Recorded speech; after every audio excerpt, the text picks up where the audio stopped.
Shalom Elohim, haleluya, puji nama Tuhan. Semangat pagi Bapak Ibu Saudara yang dikasihi Tuhan kita, Yesus Kristus. Jumpa lagi bersama saya Pendeta Samuel Mabuntu dalam Renungan Pagi ke 2535 hari. Renungan pagi ini mengudara, puji Tuhan. Bapak Ibu Saudara yang dikasihi Tuhan, sebelum kita membaca, mendengarkan, dan merenungkan firman Tuhan hari ini, mari kita berdoa, minta pimpinan Roh Kudus. Kita berdoa. Bapa di surga, berbicaralah kepada kami semua. Pakai firman Tuhan ini untuk menegur kami, menasihati kami, meneguhkan iman percaya kami, dan memberkati kami semua. Di dalam nama Tuhan Yesus yang adalah firman Allah yang hidup, kami berdoa. Amin. Haleluya. Bapak Ibu Saudara yang dikasihi Tuhan, bersama dengan saya kita akan belajar Alkitab dari kitab Kejadian sampai kitab Wahyu. Mari buka Alkitab kita.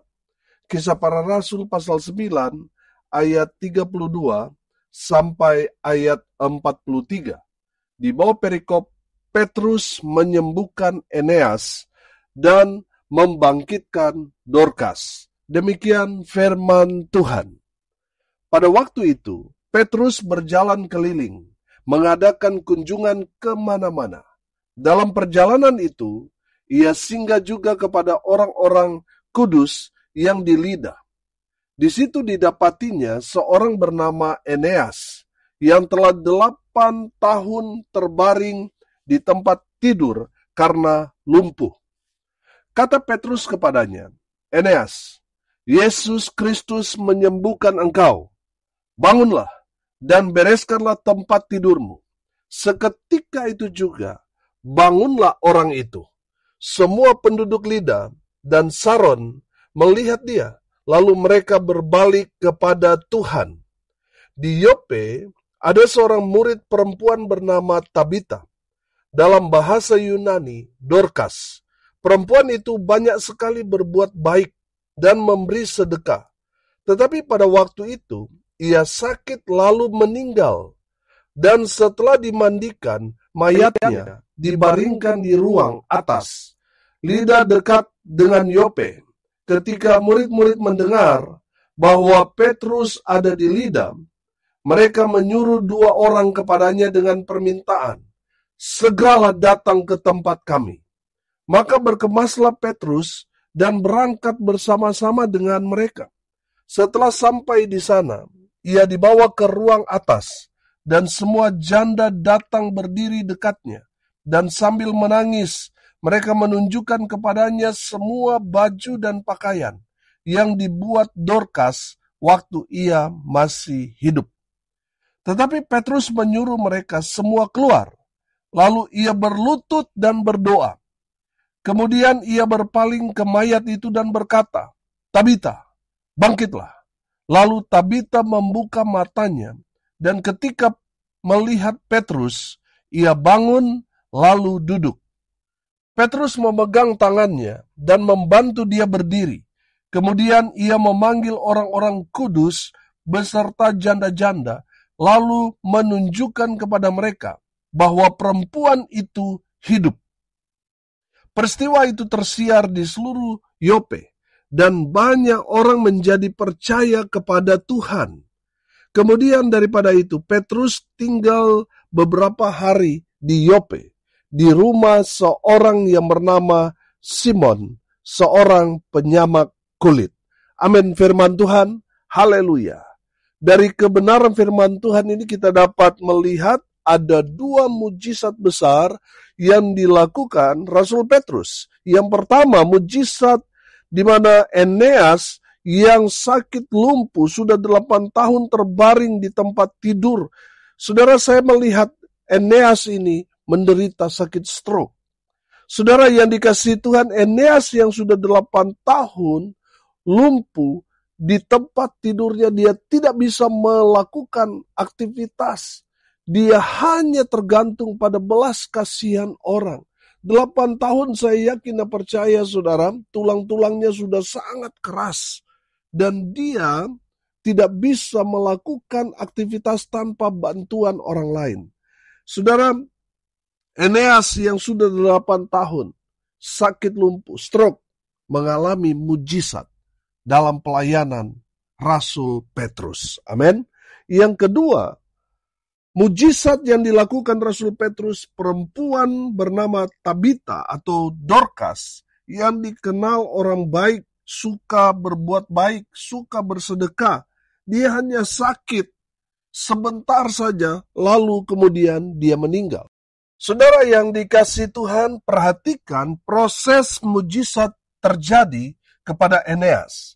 Di ayat 34, perhatikan. Kata Petrus kepadanya, Eneas, Yesus Kristus menyembuhkan engkau. Bangunlah dan bereskanlah tempat tidurmu. Seketika itu juga bangunlah orang itu. Haleluya. Saudara perhatikan bahwa proses mujizat Tuhan terjadi kepada Eneas. Petrus membangun iman dari Eneas. Kita tahu konteksnya.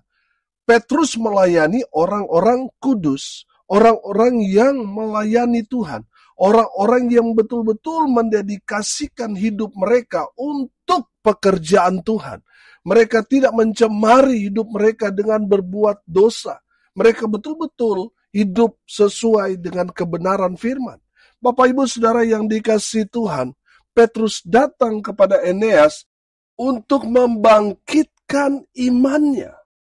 Amin. Rasul Petrus mau memberikan pemahaman kepada Eneas bahwa betul dia tidak bisa melakukan apa-apa, tapi dia masih punya pengharapan. Pengharapannya itu hanya ada di dalam iman, percayanya kepada Kristus Yesus, bahwa Yesus sanggup menyembuhkan Eneas. Saudara yang dikasihi Tuhan, kalau saudara mau mengalami mujizat Tuhan, saudara harus kuatkan iman saudara. Amin. Karena kalau kita punya iman, kita akan melihat mujizat, tanda-tanda heran akan Tuhan nyatakan bagi setiap orang yang punya iman. Amin. Ada berapa banyak orang menyerah dengan keadaan.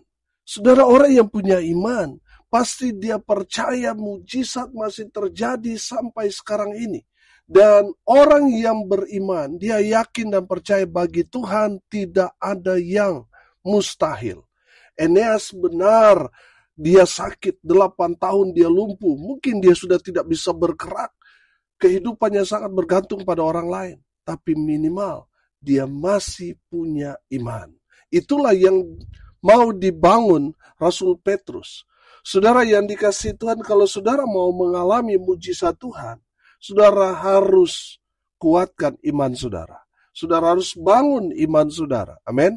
Karena firman Tuhan mengajarkan kepada kita, kalau kita punya iman sebesar biji sesawi saja, kita bisa berkata kepada gunung ini, kepada pohon ini, untuk pindah ke laut, saudara. Gunung dan pohon itu akan taat kepada kita. Karena apa? Kita punya iman. Amin. Pertanyaannya, saudara masih punya iman enggak? Jangan sampai saudara sudah menyerah dengan keadaan.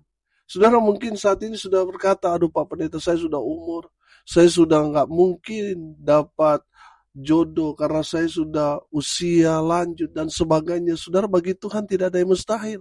Mungkin sudah berkata, saya dengan pasangan saya sudah nggak mungkin bisa punya anak karena kata dokter ini dan itu sehingga kami tidak mungkin bisa punya anak. Dan masih ada lagi kalimat-kalimat pesimis yang ada dalam pikiran dan hati saudara yang membuat iman saudara tidak bertumbuh. Saudara yang dikasihi Tuhan, orang yang punya iman, dia akan melakukan hal-hal yang heran, ajaib. Dan bagi orang yang punya iman, tidak ada yang mustahil. Amin. Jadi kalau saudara masih menganggap, wah ini mustahil Pak Pendeta, itu menandakan saudara tidak punya iman.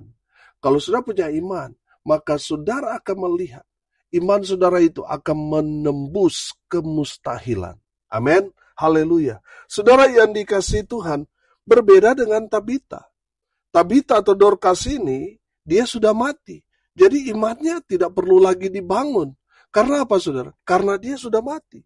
Saudara yang dilakukan Petrus Petrus merendahkan diri. Dia datang kepada Tuhan, dia berlutut, dia berdoa karena Petrus sadar bahwa yang melakukan mujizat itu bukan Rasul Petrus, tetapi Tuhan Yesus. Saudara yang dikasihi Tuhan, kalau saudara mau mengalami mujizat, lakukan apa yang seperti Petrus lakukan.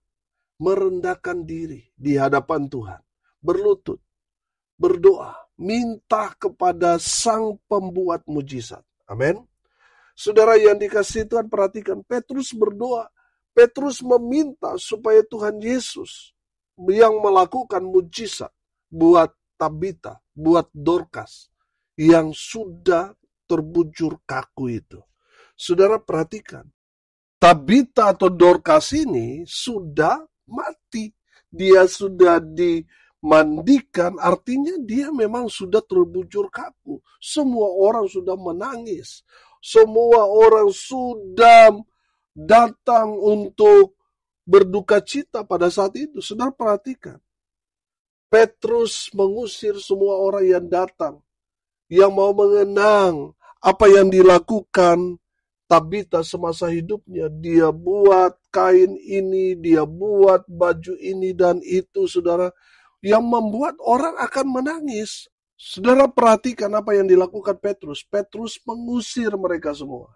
Dan Petrus, dia datang kepada Tuhan, dia merendahkan diri, dia berdoa, dia minta kepada Tuhan Yesus, Sang Pembuat mujizat, supaya Tuhan Yesus melakukan mujizat buat Tabita. Dan benar saja, Petrus dengan imannya, dia mendoakan supaya Tabita bangkit, dan itu benar-benar terjadi. Amin, haleluya. Saudara perhatikan, Petrus dia melakukan banyak mujizat. Saudara yang dikasihi Tuhan, saya yakin dan percaya mujizat itu masih terjadi sampai sekarang ini. Amin. Saudara dan saya diberikan kuasa. Jadi saudara perhatikan, ketika kita hamba Tuhan, ada orang yang datang minta tolong kepada kita untuk dilayani, saudara jangan tunda-tunda. Saudara kerjakan, layani mereka. Amin. Karena kuasa Tuhan menyertai saudara. Saudara akan melihat melalui saudara, Tuhan akan lakukan perkara-perkara besar. Perkara-perkara yang heran dan ajaib. Amin. Haleluya. Saudara yang dikasihi Tuhan, dari firman Tuhan ini kita belajar. Apa sih tujuan Tuhan mengadakan mujizat pada saat itu? Saudara, saya yakin dan percaya, di balik mujizat, tanda-tanda heran dan ajaib terjadi itu pasti ada tujuannya. Yang pertama, saudara, saya tangkap di sini supaya iman orang bertumbuh. Amin. Supaya orang-orang yang sakit, orang-orang yang ada di sekitar orang-orang yang kita layani, iman mereka bertumbuh. Amin. Itu tujuan dari mujizat, supaya orang semakin yakin lagi kepada Kristus Yesus Tuhan. Amin. Haleluya. Yang kedua, tujuan dari mujizat, saudara perhatikan ayat 35 di sana dikatakan begini. Semua penduduk Lida dan Saron melihat dia, lalu mereka berbalik kepada Tuhan. Saudara, saya melihat di sini tujuan dari mujizat yang Tuhan karyakan kepada Eneas dan kepada Tabita, supaya orang yang menyaksikan, orang yang ada di TKP, orang yang mendengar ceritain, mereka mengalami pertobatan. Amin. Mereka kemudian sadar bahwa mereka sudah meninggalkan Tuhan. Tuhan sudah mengadakan mujizat, dan itulah momen mereka kembali kepada Tuhan. Amin. Haleluya. Yang ketiga, saudara, tujuan dari mujizat Tuhan kerjakan, karyakan dalam pelayanan Rasul Petrus pada saat itu, supaya orang banyak percaya pada Tuhan Yesus. Amin. Saudara perhatikan ayat 42. Peristiwa itu tersiar di seluruh Yope, dan banyak orang menjadi apa? Percaya kepada Tuhan. Haleluya. Bapak Ibu Saudara yang dikasihi Tuhan, tujuan dari mujizat supaya banyak orang percaya kepada Kristus Yesus Tuhan. Amin. Haleluya. Bapak Ibu Saudara yang dikasihi Tuhan, saya yakin dan percaya mujizat masih terjadi sampai sekarang ini. Saudara, kita sudah belajar dari kebenaran firman Tuhan ini, bahwa ada 2 mujizat besar terjadi dalam pelayanan Rasul Petrus. Eneas yang sudah lumpuh 8 tahun. Eneas mungkin sudah tidak bisa melakukan aktivitas, tapi minimal dia masih punya iman. Dia masih punya telinga yang mendengar firman, yang membuat imannya terus kuat dalam Tuhan, terus bertumbuh. Dan karena iman daripada Eneas, Eneas mengalami mujizat. Amin. Saudara yang dikasihi Tuhan, kita juga belajar dari peristiwa di mana Tabita atau Dorcas ini sudah mati tapi dibangkitkan. Saya mau katakan saudara bahwa Tuhan Yesus memberikan kuasa kepada kita. Amin. Saudara yang dikasihi Tuhan, saya melihat di sini bahwa untuk membangkitkan orang yang sudah mati itu bukan main-main, saudara. Itu memang betul-betul iman daripada Rasul Petrus itu luar biasa. Yang tadinya dia, saudara, menjadi orang yang mengkhianati Yesus. Waktu Yesus ditangkap, dia menyangkal Yesus. Tapi saudara perhatikan, setelah dia menerima Roh Kudus, oh haleluya, Petrus dengan gagah berani memberitakan Injil Kerajaan Allah kepada banyak orang. Dan melalui pelayanannya kuasa Allah bekerja dengan luar biasa. Banyak orang dibenarkan bagi Kristus. Amin. Saudara yang dikasihi Tuhan, kuasa yang sama Tuhan berikan kepada saudara dan saya. Makanya ketika kita pergi memberitakan Injil Kerajaan Allah, kuasa Allah yang luar biasa itu akan menyertai kita. Kita akan berjumpa dengan orang-orang seperti ini, orang-orang yang sakit. Saudara punya kuasa. Saudara bisa mendoakan orang itu dan mengalami Tuhan, mengalami kesembuhan. Saudara akan memiliki kuasa sama seperti Petrus yang bisa membangkitkan orang mati. Oh haleluya. Bapak Ibu Saudara yang dikasihi Tuhan, semua itu terjadi karena iman. Makanya tujuan dari mujizat yang pertama, supaya iman orang yang melayani dan orang yang sakit, orang yang sudah tidak berdaya, iman mereka dibangun, iman mereka dikuatkan sehingga mujizat terjadi. Amin. Haleluya. Yang kedua kita belajar. Tujuan dari mujizat supaya banyak orang bertobat. Berbalik kepada Kristus Yesus Tuhan. Haleluya. Dan yang terakhir kita belajar. Tujuan dari mujizat Tuhan. Supaya banyak orang percaya kepada Kristus Yesus Tuhan. Amin. Mari kita berdoa. Terima kasih Bapa di surga, sudah memberkati kami melalui kebenaran firman. Berkati semua pendengar dimanapun mereka berada. Tuhan memberkati hidup mereka. Rumah tangga mereka diberkati. Usaha, pekerjaan, pelayanan mereka dibuat beruntung berhasil dalam segala hal. Mereka yang sakit Tuhan sembuhkan. Mereka yang lemah Tuhan kuatkan. Tuhan hibur mereka yang berduka cita. Dan hamba berdoa menyerahkan pelayanan kami pada hari ulang tahun, renungan pagi ini mengudara pada tanggal 20 Juni. Nanti Tuhan kami berdoa, menyerahkan semuanya. Orang-orang yang sudah mensupport pelayanan ini, Tuhan balas dengan berkat-berkat surga. Hamba berdoa, biarlah berkat Tuhan turun memenuhi semua pendengar. Bapak Ibu Saudara yang dikasihi Tuhan, arahkanlah hatimu kepada Tuhan, dan terimalah berkat dari Tuhan Yesus. Tuhan memberkati engkau dan melindungi engkau.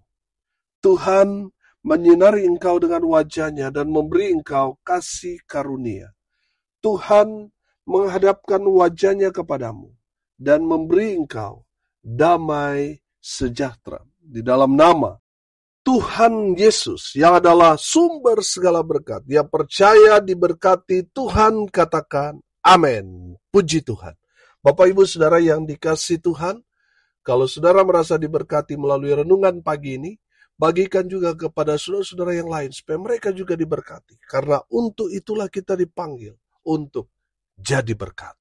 Salam kasih dari Bali. Saya Pendeta Samuel Mabuntu. Sampai jumpa besok pagi. Tuhan Yesus memberkati kita semua. Haleluya.